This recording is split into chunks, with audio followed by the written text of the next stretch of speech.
Olá, tudo bem? Meu nome é Fernando, eu sou pastor na comunidade Batista Betel em Francisco Beltrão, discípulo do apóstolo Horácio, do apóstolo Ivo, e venho trazer a você mais uma vez uma reflexão para regar a semente da fé no seu coração. Estamos falando sobre os últimos dias e como característica desses dias, estamos falando à luz de 2 Timóteo capítulo 3, a condição que nos é apresentada de homens que seriam amantes de si mesmos. E hoje, para falar sobre isso, quero introduzir também uma reflexão sobre esses homens serem individualistas em sua base vivencial. Eu quero dizer-lhe que certamente não é desconhecida a expressão a você que diz cada um por si e Deus por todos. Isso acontece invariavelmente com a geração desse tempo, que pensa que não necessita de ninguém, que nós somos individuais e não dependemos de ninguém para alcançar o êxito ou buscar viver o melhor dos nossos potenciais. Isto, é claro, pensamento de uma sociedade humana pós-moderna.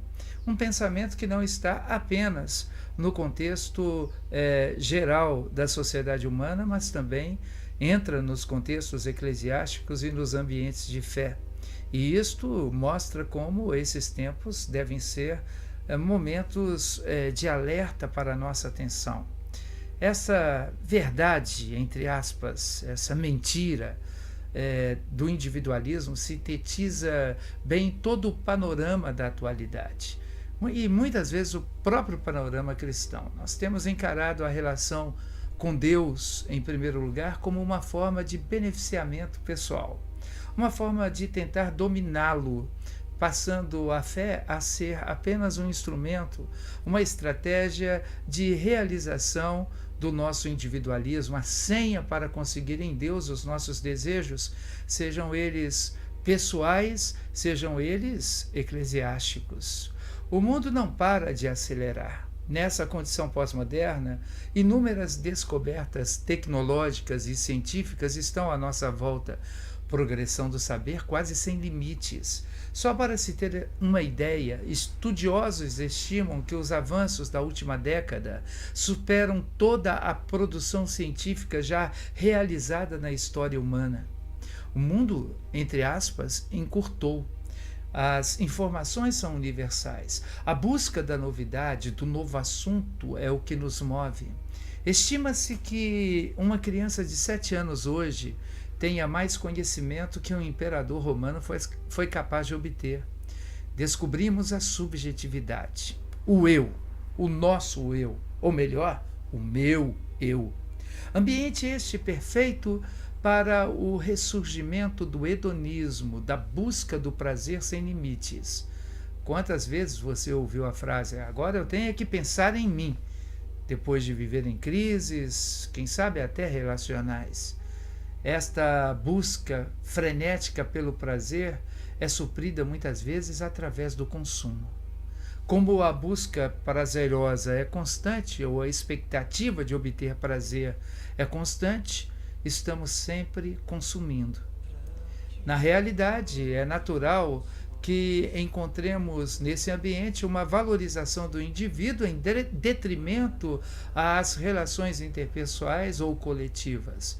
Basta pensar em um jantar nos dias atuais, onde todos estão olhando para a telinha do smartphone e poucos falam pessoalmente.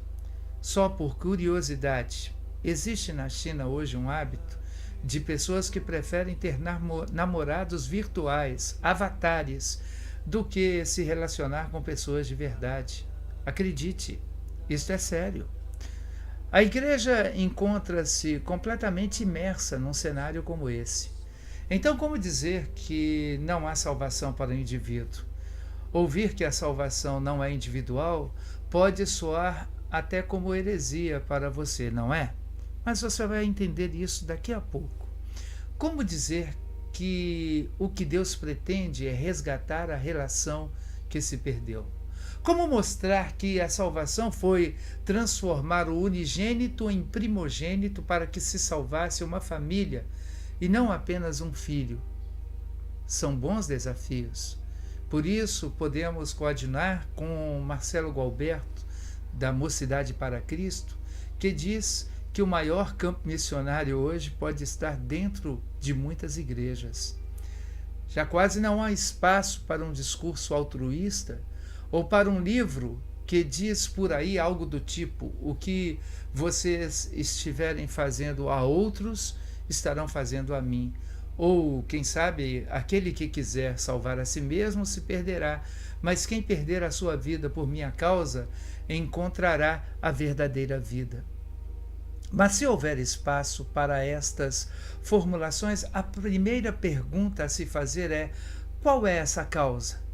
Para responder a essa pergunta é preciso pensar em outra, que sintetiza o legado do Senhor Jesus.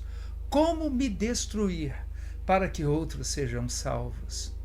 O homem é a imagem e semelhança de Deus, um Deus de natureza comunitária, não individual. A divindade é uma comunidade de 3 pessoas que se reúnem em um. Será que estamos de fato sendo um com o outro? Ou nem sabemos desta verdade? Ou nem queremos saber, na verdade, onde está o outro? Quem sabe no nosso coração a nossa atitude seja como a de Caim, como nos diz Gênesis capítulo 4, versículo 9, quando Deus pergunta: onde é que está o seu irmão? E ele responde a Deus: acaso sou eu guardador responsável pelo meu irmão? O que Deus queria dizer a Caim é: você é assim. Nos esquecemos completamente que a promessa de Deus é de se revelar por inteiro quando houverem 2 ou mais unidos, reunidos em um propósito, em seu nome, como nos diz Mateus capítulo 18, versículo 20.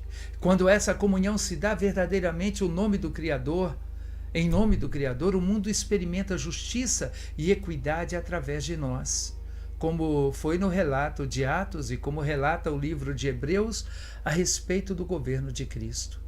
Por que não temos visto transformações das realidades vigentes através de nós?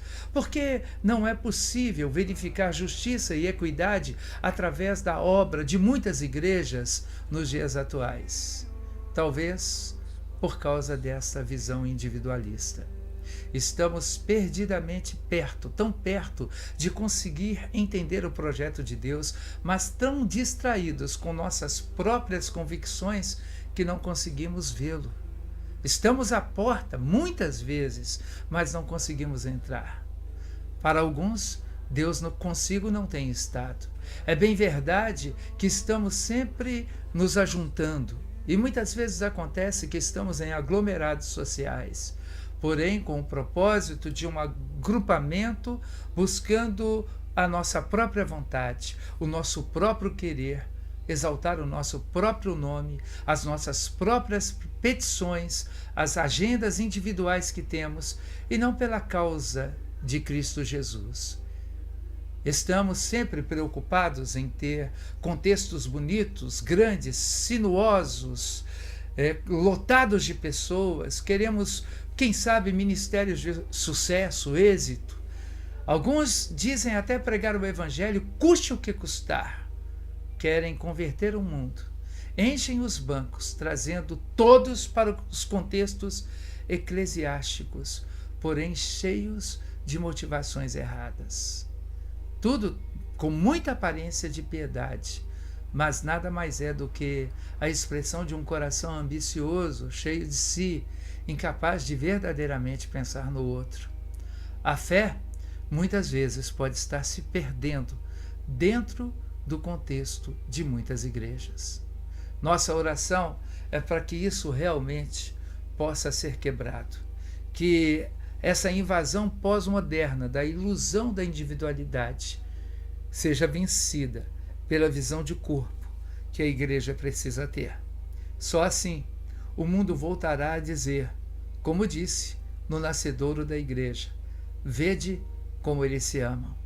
E assim, quem sabe, o mundo desejará estar dentro deste contexto, porque aqui se tem algo diferente. Um beijo no coração, que o Senhor lhe abençoe.